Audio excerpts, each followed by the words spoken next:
Hi, and welcome to worship. My name is Michelle Hopp, and I serve as the pastor for Community United Methodist Church in Poinette, Wisconsin. And I'm so grateful that you are able to join with me today. We are going to be celebrating our high school graduates this Sunday. I'm looking forward to seeing them all. They were all in my confirmation class several years ago, and so it'll be good to see their faces again and, just to see them all grown up.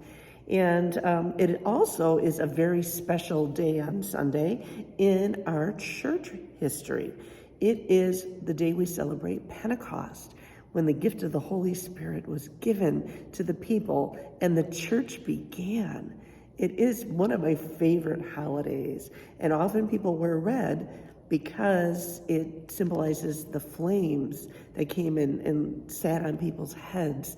And just such a powerful experience that must have been. So happy birthday, church. It's a day of new beginnings. And we're going to learn a little bit more about things. But instead of a prayer today, I'm going to say our call to worship. I'll do both parts, but you'll get the idea of what it is. Like a rushing wind, come, Holy Spirit, come. Like tongues of fire, come, Holy Spirit, come. Like a gentle dove, come, Holy Spirit, come. May our worship move us into the future beyond our human imaginations. Come, Holy Spirit, come. We, your people, are open to the Spirit's movement and power once more. So the Bible book of Acts is a continuation of the Gospel of Luke. Both of these are written by Luke, and I really like reading these two together. After I read Luke, go right on to Acts and see what the early church was like, because we can learn so much about the early church and about how the power of the Holy Spirit inspired the people in this early church. Now, the book of Acts is based on two fundamental beliefs. First is that Jesus was resurrected from the dead, and Luke's gospel tells of how Jesus visited with his disciples for 40 days. And he was in his resurrected body. He was eating with them and drinking with them and talking and walking and teaching. And yet, his body was different. It could move through locked doors. It could appear suddenly and then disappear suddenly. It helps us to realize that the risen body is different, able to navigate between heaven and earth very easily. Now, the second fundamental belief in the book of Acts is that God's Holy Spirit gives us God's presence and power. The Holy Spirit that is given to us and started at Pentecost. That same Holy Spirit is the Spirit that resurrected Jesus from the dead. That same strength Spirit allows us to do miraculous things in the name of God for our church and for our community. And so we need to learn how to hook into that Spirit and to hear what to do with it. And to do that, you need to quiet yourself, pray, and wait for those nudges and shoulder taps that God sends your way. Again, God is always with us. We have access to that same power that Jesus did and that the early disciples did and the apostles. Jesus reminds his believers that just as John the Baptist was busy baptizing people in the Jordan River to get them ready for Jesus, God was going to baptize people in the Holy Spirit. He would flood them with his presence and power. God was ready to do great new things in the world and in the church. Now, the book of Acts is like a play, and we are invited to join as actors. And just like Jesus told his disciples to wait for the Holy Spirit, we are wise to pray and wait for God's Holy Spirit to help us to make really good decisions, to help us find our calling. And I'm going to encourage our graduates to pray and wait before making big decisions so that God can give you the wisdom and the power of the Holy Spirit to do the next right thing. for the children's time. It's one of my favorite days in the Church of Pentecost because you can do such creative things with the kiddos. And so normally what you want to do is help them to remember what it would have been like to have the rush of wind, and then to have the candles, or not the candles, but we're going to use candles, the flame on everybody's head. And so I'm going to bring my leaf blower from home, and then I'm going to get those little votive candles and let the kids experience what that wind must have felt like as all of the disciples were sitting in a room.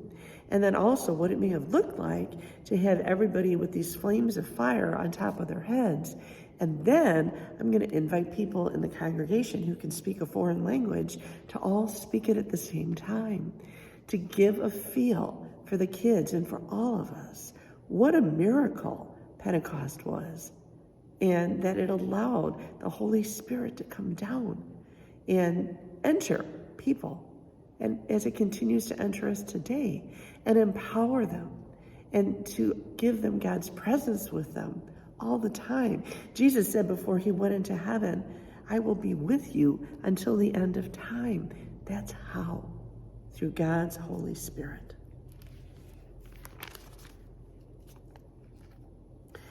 So Bishop Tom Wright, I love using his work, so I mentioned him quite a bit.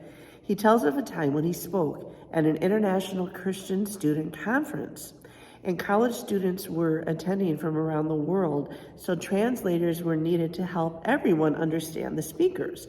And he was one of the speakers that year, so he spoke in English, and so all the translators would then translate into each student's native language. And when it was Tom's turn to speak, he was really excited about what he was going to talk about, so he spoke faster than usual.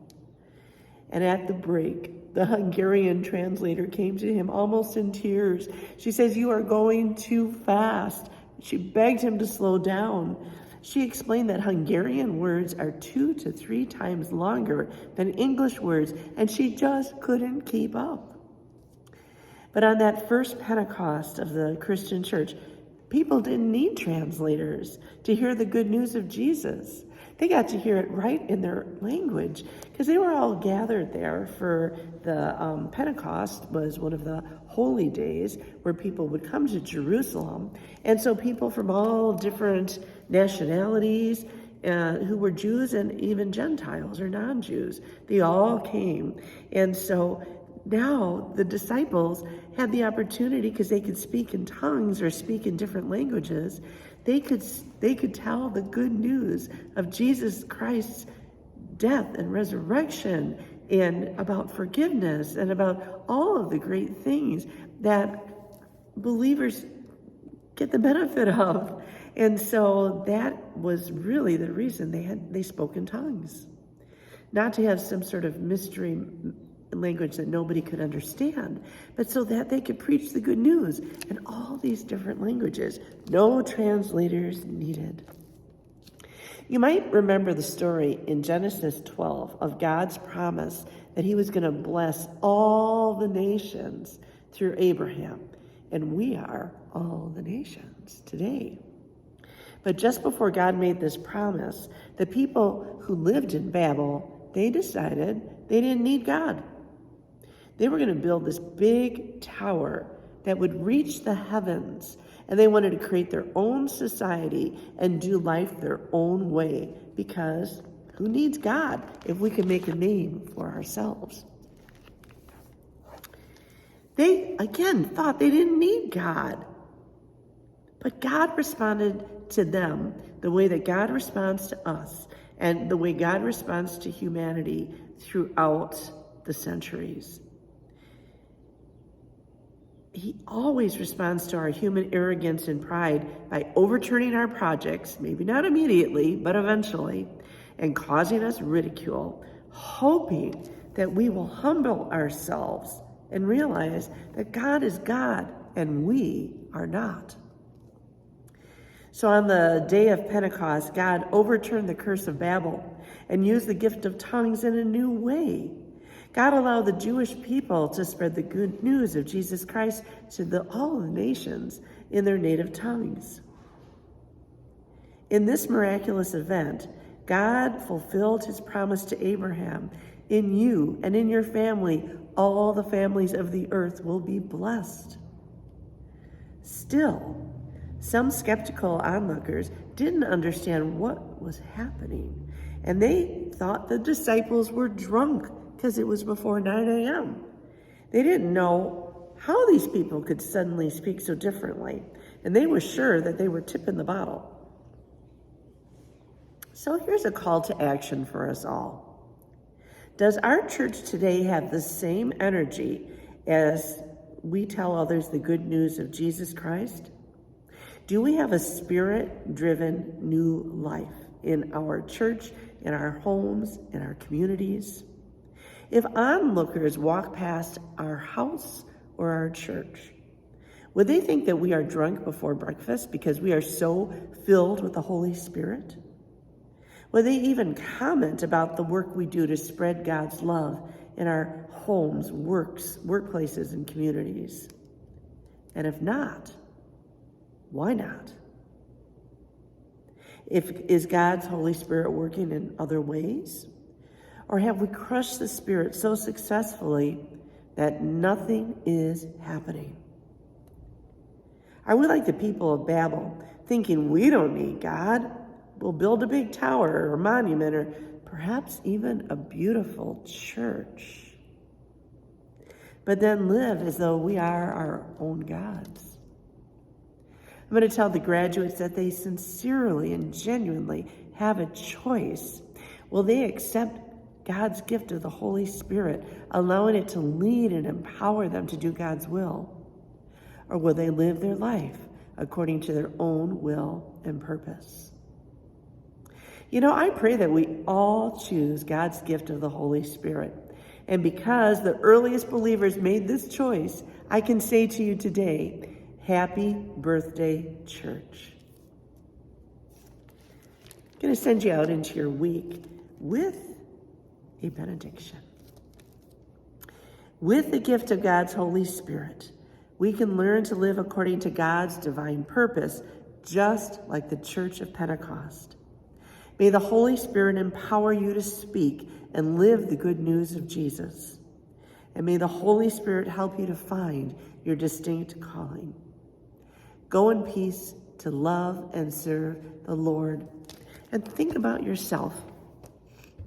People, if they look at you, will they see the Holy Spirit in you? Will they see the love shining from you? Will they see the fruits of the Spirit in you?